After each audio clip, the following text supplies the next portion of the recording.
So I don't know exactly how I feel about. How do you feel about this? Is this classy? At least I've got one on me.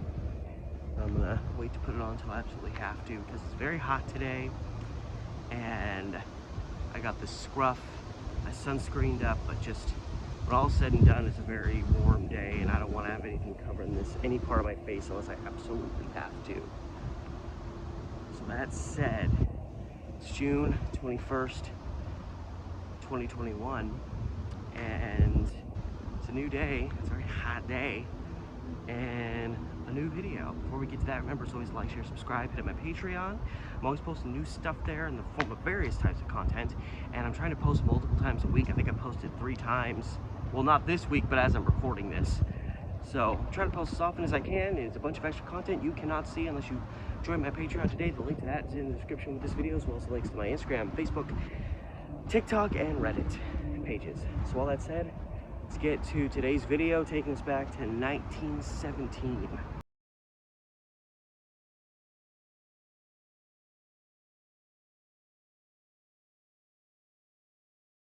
So today's story is very representative of the time, but beyond that, I thought it was interesting because of a reference within the piece.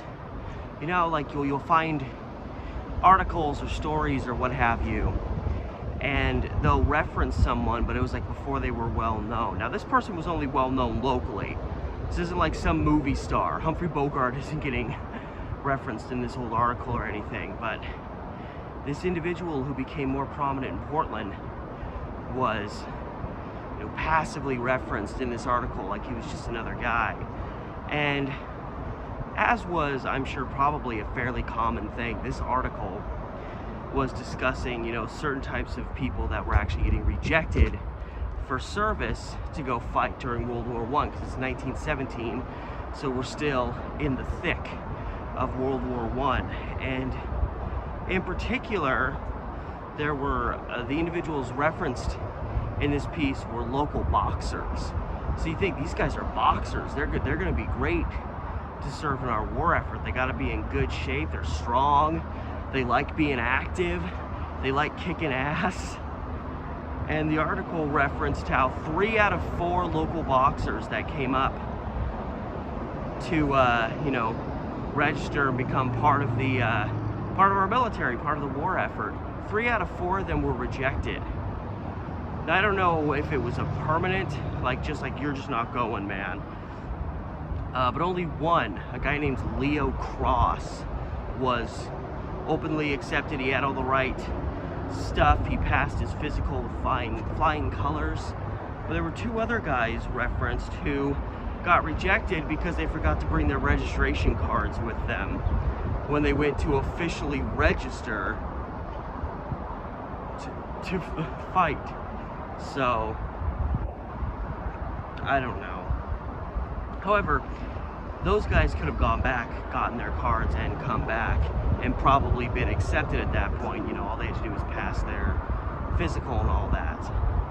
But there was one particular individual who was literally just flat out rejected due to a physical examination.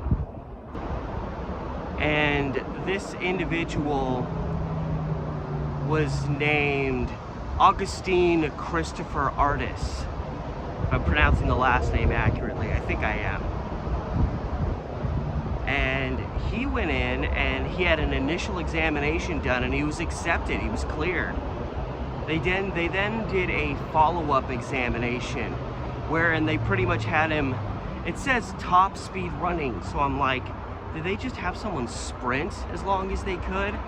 And apparently this guy did 5 minutes of top running, as they described it. Again, this is decades before jogging and things like that became a thing that people did regularly for their health. This is obviously just more for, you know, your military health. And they determined that they weren't going to accept him.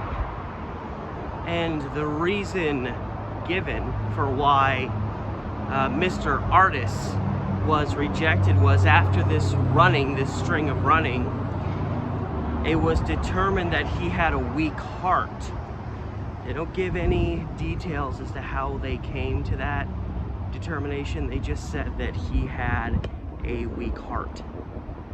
And so he was kind of flat out rejected for military service. And at least, as the article would state later in the piece, the other two guys, I forgot their registration card, they were let out of the office and literally accompanied by personnel to their homes to get their cards, to bring them back to finish the process.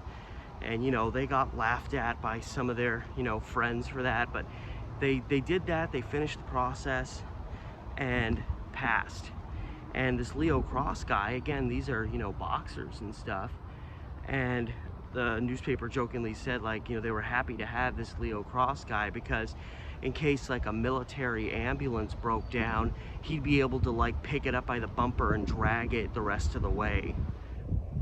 Somehow I doubt that would actually be possible, especially if there's a lot of people in the ambulance, but you know, whether this guy really had that level of wild strength, some men do. It's kind of a nice comical way to finish off the piece, but the one person who couldn't chuckle at the end of this was Mr. Augustine Christopher Artis, who just got flat out rejected because apparently he had a bad heart. Again, like I said earlier, they didn't really give an explanation for why they determined he had a bad heart. Was his heart rate just a little above normal after running? It seems lights out for like several minutes. I don't know. So maybe he did have heart issues, maybe he didn't. But in this article, he was just described as, you know, he was just another local boxer like the rest of these guys, who just didn't have the same luck as the rest when it came to signing up for military service and fighting for the country. However, Artis, that was, you know, that was his name, but he went by another name in the ring, and that is the name that he is more prominently known by, which was Bobby Evans. And after his, you know, boxing career, and I'm assuming based on this article that he never served, maybe he tried again later. You know, one of the earliest videos I did was about Mickey Rooney in this series and how he was rejected for military service. And I found out later he was ultimately accepted in, but at one time he was rejected. So maybe Bobby Evans did. I don't know. But as far as this article was concerned, he did not have the heart to handle combat. And after, you know, all this, Bobby Evans actually went on to become like a promoter of sorts, you know, life outside the ring. And he then became kind of a prominent individual in kind of within Portland police. And like a lot of people that took up, you know, something like boxing at the time, Bobby Evans, you know, kind of grew up rough circumstances. Some of the, I mean, Portland was just generally rougher back then anyway. But, you know, that's often the kind of circumstances, kind of rough living when you're growing up. You end up becoming a fighter on the streets later in life. And, you know, again, after all of this, and, you know, he was a sports promoter for quite a while.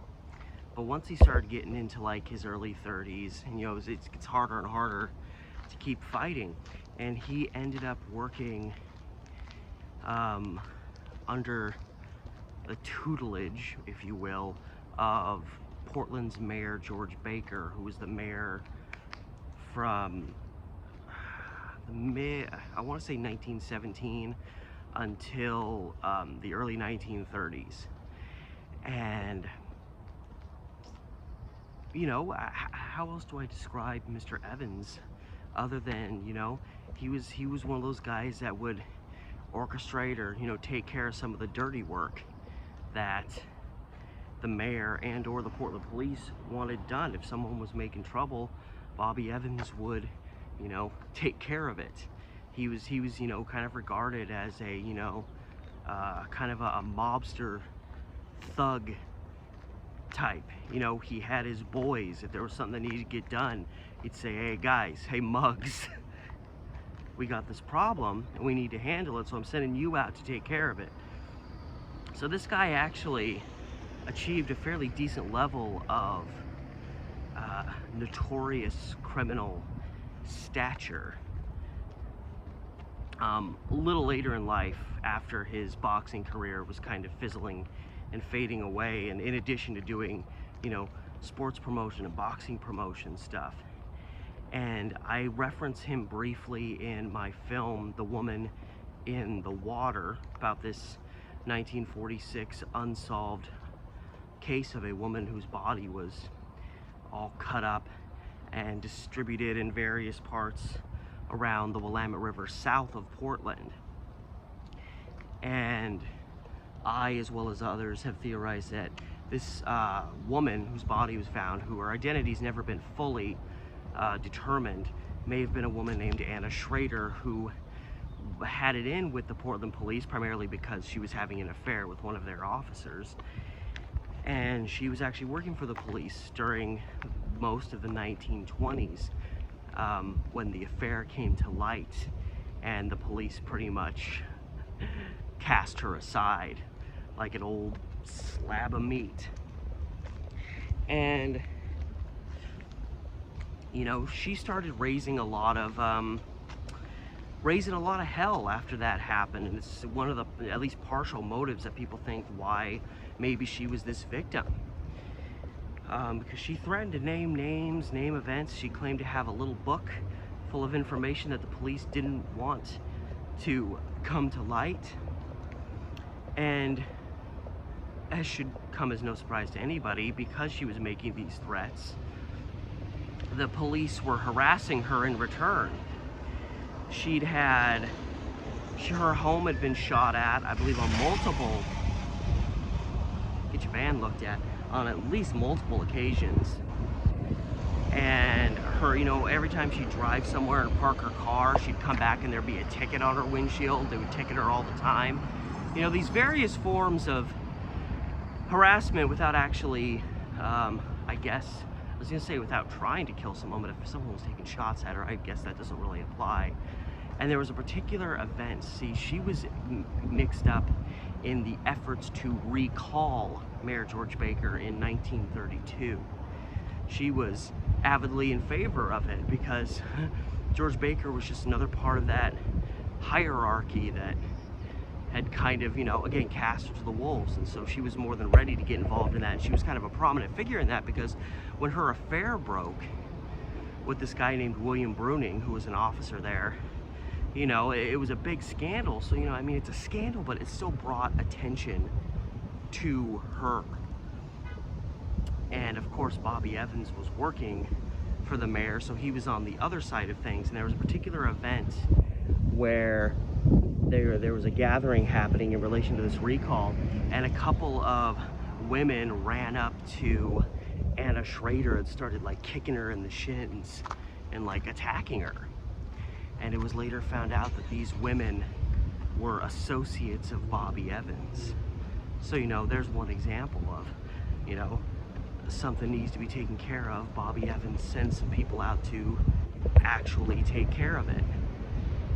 So that's just one example of kind of Bobby Evans' influence in the city of Portland, as well as, you know, an example of what he would have people do. He was not afraid to, you know, have people roughed up. Again, he grew up on the rough streets. He was a fighter.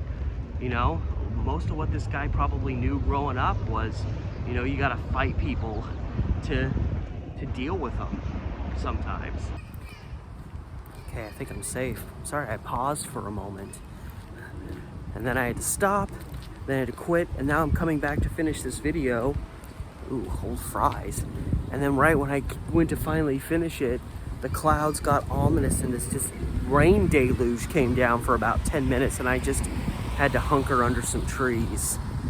Not that I had a whole lot else to say on the matter. I just, you know, I've discussed, you know, famous celebrities like, you know, Mickey Rooney and Milton Berle popping up in articles kind of unrelated to what they're most known for.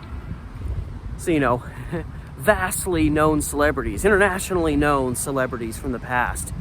And this is more of just a local kind of infamous character who really did have a mark on Portland during, you know, the earlier half of the 20th century, and a lot of this dark and dismal history that people today would just assume we rather forget. They'd rather have us just assume that Portland's always just been a nice haven, and it's like, nah, Portland was dirty for a long time. Portland's always had a bit of a dirty streak to her.